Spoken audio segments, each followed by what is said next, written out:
बिस्मिल्लाहिर्रहमानिर्रहीम। अस्सलाम वालेकुम friends, welcome back to my channel. I hope आप सब लोग खैरियत से होंगे, ठीक ठाक होंगे। फ्रेंड्स, आज जो हम रेमेडी बनाने जा रहे हैं वो है सिंघाड़ा से लाजवाब वाइटनिंग। जी फ्रेंड्स, सिंघाड़ा आपके 100 से ज़्यादा भी आपको वाइटनिंग देता है, क्योंकि आपने कभी सोचा नहीं होगा कि सिंघाड़ा भी वाइटनिंग दे सकता है। तो जी फ्रेंड्स, आज जो सिंघाड़ा पाउडर है ये बहुत ज़्यादा वाइटनिंग देता है। देखिए मेरे पास है सिंघाड़ा पाउडर। मैंने सिंघाड़े को ड्राई करके उसका पाउडर बना के मैंने स्टोर किया हुआ है इस बोतल में। तो आज हम सिंघाड़े से ये वाइटनिंग रेमेडी बनाएंगे। तो फ्रेंड्स, मैं सिंघाड़े का पाउडर ले रही हूँ, तकरीबन 1 चम्मच के करीब।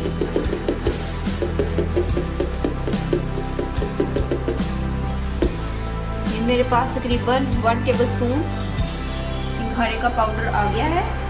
फ्रेंड्स, इसके अंदर मैं ऐड करूंगी 1/2 टीस्पून मैदा, 1/4 teaspoon baking soda, aloe vera gel 1/2 teaspoon,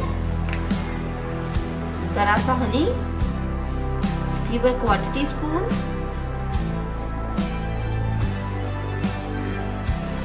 lemon juice,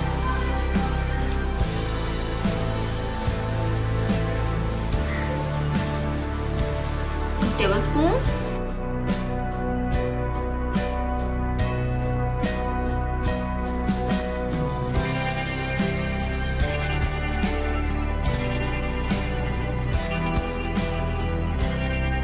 friends paste like consistency इसकी आ गई है। अब हम करेंगे इसको अपने हैंड पे अप्लाई। फ्रेंड्स, अप्लाई करने के बाद आपने इसका जेंटली मसाज करना है 30 सेकंड्स के लिए। बिल्कुल हल्के हाथों से आप कीजिएगा। अगर आप इसको अपने फेस पर लगाएंगे तो आप इसका मसाज बिल्कुल भी नहीं करेंगे। तो फ्रेंड्स, मसाज मैंने कर लिया है। अब मैं इसको अगेन अप्लाई करूँगी और इसको मैं ड्राई होने के लिए छोड़ दूँगी तकरीबन 15 to 20 मिनट्स के लिए। उसके बाद इसको वॉश करके आपको इसका फाइनल रिजल्ट दिखाएंगे। फ्रेंड्स, देखिए हैंड को मैंने वॉश कर लिया है। आप दोनों हैंड्स में डिफरेंस देख सकते हैं। फ्रेंड्स, सिंघाड़े ने कितनी ज़्यादा वाइटनिंग दी है आप देख सकते हैं। ऐसा लग रहा है जैसे हमने मैनिक्योर किया हो। फेयर कलर हो गया है मेरे हैंड का, और this hand is very dull, और ये मेरा हैंड बहुत ज़्यादा फेयर हो गया है। ये है सिंघाड़े का कमाल। फ्रेंड्स, आप इसको अपने फेस पर अप्लाई करेंगे तो आपका जो कलर है वो बहुत ज़्यादा फेयर हो जाएगा। फ्रेंड्स, आपने इस मास्क को अपने फेस पर अप्लाई करना है वंस अ वीक। जी फ्रेंड्स, ज़्यादा अप्लाई नहीं करेंगे, वंस अ वीक ही अगर आप इसको अप्लाई कर लेते हैं तो फ्रेंड्स मेरा नहीं ख्याल कि आपको कभी किसी और चीज़ के लगाने की ज़रूरत पड़ेगी, क्योंकि ये आपके कलर को बहुत ज़्यादा वाइट कर देगा। फ्रेंड्स, फेस की ब्यूटी और हैंड और फीट की ब्यूटी के लिए ये सिंघाड़े का पैक बहुत ज़्यादा इफ़ेक्टिव है। आपने इसको ज़रूर ट्राई करना है और लोगों को भी बताना है ताकि ज़्यादा लोग इससे फ़ायदा उठा सकें।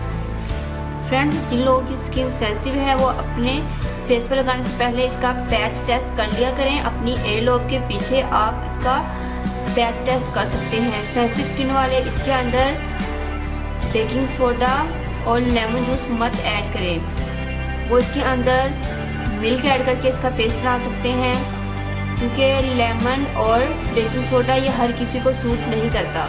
फ्रेंड्स, ये थी अहम बात जो मैंने आपसे शेयर की, और इस तरीके से मैं आपको बताती रहती हूँ कि किस स्किन के लिए क्या चीज़ ज़रूरी है और क्या चीज़ ज़रूरी नहीं। ड्राई स्किन वाले तो बिल्कुल लेमन को अवॉइड कर सकते हैं, क्योंकि उनकी स्किन मज़ीद ड्राई हो सकती है। लेकिन अगर ड्राई स्किन आपकी है तो आप ये लेमन को ऐड भी करना चाहते हैं तो आप इसके अंदर आलमंड ऑयल या ऑलिव ऑयल को ऐड कर सकते हैं, ताकि जो आपकी स्किन है इस रेमेडी से मज़ीद ड्राई ना हो, बल्कि आपको मॉइस्चर भी फ्राहम हो जाए। अगर आप आलमंड ऑयल अगर आपके पास मौजूद है तो आप ऐड कर लीजिएगा, वरना आप ग्लिसरीन भी ऐड कर सकते हैं। मैंने तीनों ऑप्शन आपको दे दिए हैं। अदरवाइज फ्रेंड, आप इस रेमेडी में से कोई भी चीज़ स्किप मत कीजिएगा, खासकर जिनकी ऑयली स्किन है उनके लिए तो ये बहुत ज़्यादा बेस्ट रहेगा। होप से फ्रेंड्स आपको मेरी ये रेमेडी जरूर पसंद आई होगी। फ्रेंड्स, अगर आप लोगों ने अभी तक मेरे चैनल को सब्सक्राइब नहीं किया तो प्लीज़ मेरे चैनल को सब्सक्राइब करें, मेरी वीडियो को लाइक और शेयर करें। साथ ही बेल आइकन पर क्लिक करना मत भूलिएगा, ताकि मेरी हर आने वाली न्यू वीडियो का आपको नोटिफिकेशन मिल सके और मेरी कोई भी रेमेडी आपसे मिस ना हो सके। तो में याद रखिएगा, मिलते हैं नेक्स्ट वीडियो में किसी और अच्छी सी रेमेडी के साथ। तब तक के लिए अल्लाह हाफिज़। Thank you for watching my videos.